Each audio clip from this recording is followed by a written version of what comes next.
Now let's see some of the examples related to chapter 12 and the common mistakes which usually the student do in their exam. Okay, let's see the first question. Which type of reaction is represented by the equation shown over here? So they have already given you an equation, and this is a very long equation, so students usually get confused. So first of all, the first trick to know that which option you have to choose, you have to read these options one by one. Addition. So for addition reaction, you always have to remember that only one product you will get in your reaction. Okay, so maybe you will have more than two reactants or one reactant. Okay, you can have two reactants or more than two, maybe three, but the product will always be one. So that will be an addition reaction. But if you look at here, you have now actually two reactants, but you have now two products also, right? So it means that this is not an addition reaction. So you can exclude this option. Now let's come toward redox reaction. For redox reaction, oxidation and reduction takes place simultaneously. So there should be a change in the oxidation state, right? Because no oxygen is involved over here. We have just nitrate ions, but not oxygen molecule separately. So this, let's see now, we can see the oxidation state. If there is a change in oxidation state, then it means then there is a redox reaction. Lead here, it has 2 plus charge here, but if you look at here, it is still having a 2 plus charge because iodine has having a -1 charge and we have 2 iodines. So now it means lead still have a +2 charge in the reactant and in the product. Nitrate ions are negative, right? Here they are also same. Sodium ions are +1. They are also +1 in the product. And iodide ion is -1 here and also it is -1 here. So it means there was no change in the oxidation state. So this option is also excluded. Now let's come toward the reaction of neutralization. In neutralization, acid and base are involved. There is no acid and there is no base reaction involved over here. So this reaction is also, we can reject this option. So we are left only with the D option, that is precipitation. And how we can confirm that this is a precipitation reaction? Because if you see, the reactants are aqueous solution, but in the product, you can see a solid. What does it mean? It means a precipitate is formed. So that's why option D is the right option. This is how you can check one by one that which option is right. So option D is the correct option over here. That is precipitation. Let's see another question. Which process is not used in the preparation of insoluble salts? Okay, so this chapter is about the preparations of salt, right? So there are actually two salts. Whenever we are preparing the salts, you get two types of salts. Either they are soluble, okay? They are soluble or they are insoluble salts, okay? So for soluble salts, whenever you are doing a reaction and you get a soluble salt, most of the time, you will do the process of crystallization, okay? The crystallization process you will have to do and evaporation process that will give you the soluble salts. But for insoluble salts, because already you have the precipitate in the product, right? So you don't have to do the crystallization process. What does crystallization means? That you you heat the solution so that the water evaporates and you just get the crystals, right? So for insoluble, you don't have to do this step. So that's why this is the C is the right option. Why right option? Because if you prepare an insoluble salt, first of all, what will be your step? You have to filter it out because now in your solution, you have liquid and insoluble salt. So you will filter it out so that you can have insoluble salt on the filter paper and all the liquid is removed. Okay, so the first step for the preparation of insoluble salt is filtration. After filtration, now you have the precipitates, right? Once you have these precipitate, you can simply wash them and then you can do the drying process. So these are the 3 steps for getting the insoluble salt, okay? When you prepare the insoluble, this is a common step. First is a filtration, second is washing, and the third one is drying. So there is no crystallization process, right? So that's why option C is the right option here. Let's see another question. Which substance react with dilute sulfuric acid to form a salt that can be removed from the resulting mixture by filtration? So again, they have already informed you that we have to use the method of filtration. It means your product should be, the salt Of course, the salt will be our product. So it should be insoluble salt. It should not be soluble, because filtration we only do when our salts are insoluble. So it means how you can prepare the insoluble salt. You have to choose any one method that can give you insoluble salts. Okay, for this one, you have to remember some of the tricks and also some of the tips which I already have given you in another topic, that the must know material you have to remember for your exam. And in that one, I already have discussed you that which salts are actually soluble in the solution. Remember that barium salts, barium chloride, all the chloride mostly they are soluble in the solution except for barium. So barium usually has insoluble salts whenever it will make. So all the chloride salts are soluble in the water, right? Or in the solution. So when you will dissolve it in this dilute sulfuric acid, this one will dissolve. But the product, now sulfate salts, when you will get, because it is reacting with sulfuric acid, right? So you will get which salt? Now, barium sulfate, you will get barium sulfate. All sulfates are mostly are soluble salts, except for the barium, and there is some other options, but barium sulfate is insoluble actually in a solution. So that is the right option we can choose to make our salt, okay?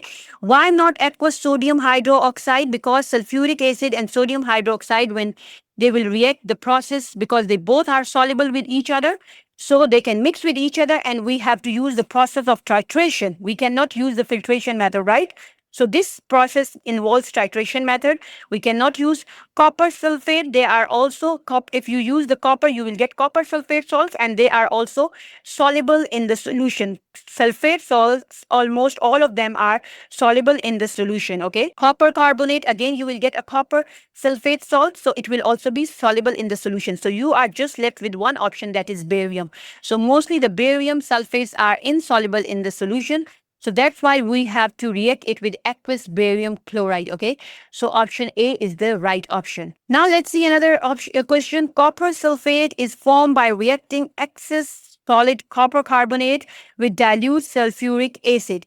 Which process are part of preparation of copper sulfate, okay? So let's see now what we are going to get. We are getting copper sulfate, and how the reaction was taking place. It was the use of solid copper carbonate and dilute sulfuric acid. So now which salt we are getting over here? We are getting a soluble salt, because I already have informed you that sulfate salts are mostly soluble in the water, okay, or in the solution. So copper sulfate will be a soluble salt. But now let's see the reactants. So there are two methods. If your both reactants are soluble, then we use a titration method, right? But if one of the reactant is insoluble, then we don't use a titration method. We use excess solid method. And this is excess solid method, because copper carbonate is what? Copper carbonate is a solid. So it is a solid reactant. So now we have to use this method.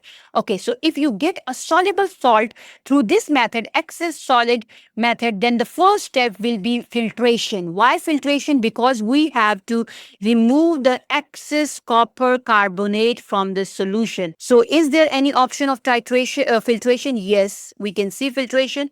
Now the next step will be, after filtration, we have to do crystallization. Why? Because the filtration has removed our reactant, that is copper carbonate, but the liquid has our product, that is copper sulfate, and we need copper sulfate. So we have to do the method of crystallization. So the second method will be crystallization, in which we will evaporate all the water, and we will get what? We will get our salt. So that's why we have to use the method of filtration and crystallization. So option 1 and 3 are right.